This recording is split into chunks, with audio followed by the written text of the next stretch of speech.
Bonjour à tous, j'espère que vous allez bien. Alors on se retrouve pour le deuxième jour de la mini-formation sur les petits-déj et les goûters. Et aujourd'hui, on va aborder un sujet qui est très important et que vous attendiez, je pense, qui est la conservation et la congélation de nos préparations, donc de petits-déj et de goûters. Parce que oui, c'est bien que ce soit sain, mais l'idée c'est que ce soit pratique, de pas perdre de temps et de pas devoir refaire tout chaque jour. Alors, la première chose à savoir au niveau de la conservation. Déjà, ça change la vie. Alors, je rigole, mais c'est vrai que c'est vraiment super important de pouvoir bien conserver ce qu'on fait. Donc, dans l'idée, je vais vous donner quelques astuces pour garder vos préparations plusieurs jours.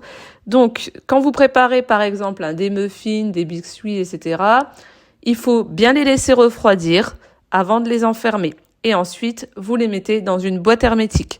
Ça va permettre de les garder moelleux et ils seront prêts à être consommés ensuite.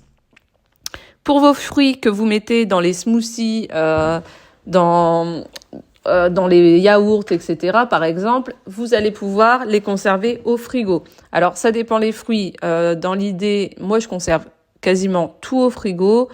J'ai un bac à fruits, un bac à légumes, donc il faut bien séparer les deux parce qu'il y a certains légumes qui vont venir faire mûrir vos fruits plus vite. Donc on fait attention, on ne les lave pas tout de suite parce que pareil, ça va les faire mûrir plus vite, à part ceux que savez que vous allez consommer tout de suite, mais sinon on évite de les laver directement.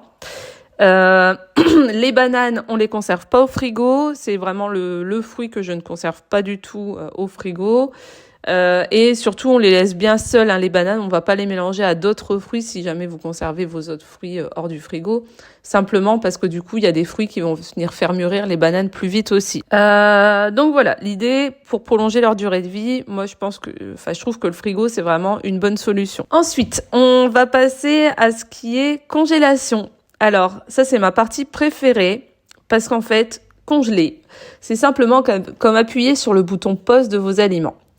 Si vous avez eu le temps de faire une grosse fournée de pancakes, ou alors moi hier, vous voyez, j'ai fait des cookies, mon fils a voulu faire des cookies marbrés. Et ben du coup, qu'est-ce que j'ai fait? Vu que j'avais déjà fait 2 cakes la veille, ah non, je les avais même fait au matin, excusez-moi. Donc j'avais fait 2 cakes le matin. Le soir, du coup, mon fils a voulu faire des cookies. Ce matin, j'ai un live goûter là, à 10h, donc du coup, je vais refaire des goûters. Et ben, ce que j'ai fait, c'est que j'ai fait cuire une fournée de cookies quand même. Et puis, j'ai doublé les quantités et j'ai congelé le reste comme ça. Donc, je les ai congelés pas cuits. Alors, on peut congeler des préparations cuites ou pas cuites, c'est au choix, ça dépend. On fait attention, on regarde un petit peu comment on peut les conserver. Mais c'est super pour pouvoir garder les aliments sur une plus grosse durée et puis surtout en avoir pour les moments où on a moins le temps. Voilà. Alors, votre petite mission du jour, si vous l'acceptez, ça va être de choisir quelque chose que vous faites souvent pour les petits déj ou les goûters et de tester ces astuces de conservation ou de congélation. N'hésitez pas à partager avec le groupe comment ça s'est passé. On est là pour apprendre ensemble, à partager les expériences pour pouvoir s'inspirer tous les uns les autres. Donc voilà. Écoutez, peut-être qu'on se retrouve tout à l'heure si vous êtes dispo pour le live goûter. Sinon, il y aura le replay. Et puis, n'hésitez pas si vous avez des questions et à partager également ce que vous avez pu mettre en place. Voilà, je vous souhaite une très belle journée. On se dit à tout à l'heure sur le groupe.